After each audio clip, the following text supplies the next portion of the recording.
Good morning, everyone. How are you all? I hope you all are fine. Today is your English class, and we are going to read chapter 1, The Great Traveler. Do you like traveling? I hope you all are like traveling. So, this story is about Marco Polo, who is the great traveler of all time. उसे travelling करना बहुत पसंद था और वो एक great traveller भी था। स्टोरी जो हमारी है वो स्टार्ट हो रही है वेनिस से। Venice is a rich and beautiful city in Italy. It was very important port in the 13th century. Venice जो है वो इटली का एक बहुत ही रिच और सुंदर शहर था और वह एक बहुत ही 13th सेंचुरी का बहुत ही ख़ास बंदरगाह हुआ करता था, जहाँ पर फ्रांस, स्पेन, जर्मनी, इंग्लैंड से जहाज़ आया करते थे। They brought goods and travelers not only from these big European countries but also from the Middle Eastern cities like Constantinople, now called Istanbul, Tyre and Alexandria।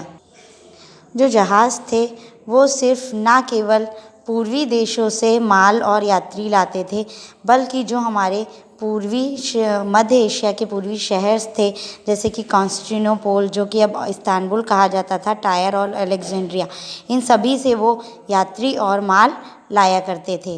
Next, अब story का जो next para है उसमें हम Marco Polo के बारे में पढ़ेंगे। A young boy named Marco Polo used to roam the quays of Venice. जो मार्को पोलो है वो एक यंग बॉय है जो कि वेनिस के घाटों पर घूमा करता था। He was eager to hear news of his father Niccolo Polo and uncle Maffeo Polo who were jewel merchants. जो मार्को पोलो है वो अपने फादर निकोलो पोलो और अंकल मफेलो पोलो के बारे में सूचना प्राप्त करना चाहता है और वो बहुत ही आतुर है कि उसे उसके बारे में कोई सूचना मिले। जो निकोलो पोलो और उसके अंकल मफेलो पोलो थे वो गहनों के बहुत बड़े व्यापारी थे। They had gone off to distant land to the merchants. वो दूसरे देश में व्यापारियों के पास गए हुए थे। अब वो गहनों के व्यापारी थे तो वो गहनों के व्यापार के लिए दूसरे देशों में जाया करते थे। They had gone off to distance land to trade a few years before and Marco was sure that they would return soon।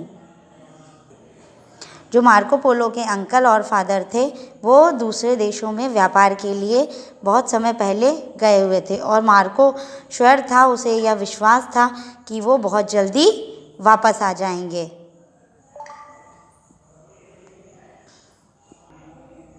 Young Marco was fascinated by the strange stories of faraway lands that he heard from the sailors and merchants around the port। जो young Marco Polo था वो strange stories मतलब जो दूसरे देश की कहानियाँ थी जो उसने व्यापारियों और सेलर्स विक्रेता लोगों से सुन रखी थी ही बंदरगाहों पर, वो उन स्टोरियों के बारे में बहुत ज़्यादा इंटरेस्टेड रहा करता था और वह व्यापारियों से उनकी कहानियाँ सुना करता था। He was particularly interested in the stories of the Mongol and their chief Genghis Khan.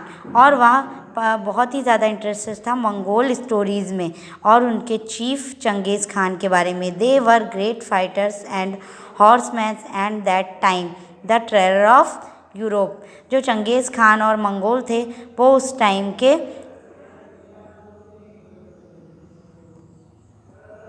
महान योद्धा थे और उस टाइम में वो यूरोप का। आपने इस स्टोरी के 3 पैराग्राफ्स को पढ़ा है। अब नेक्स्ट टाइम जब इंग्लिश का टर्न होगा तो आपको आगे की स्टोरी पढ़ाई जाएगी। तब तक आप इस स्टोरी को रीड करेंगे और जो भी हार्ड वर्ड्स हैं उन्हें अंडरलाइन करिएगा और स्टोरी को समझने की कोशिश करिएगा।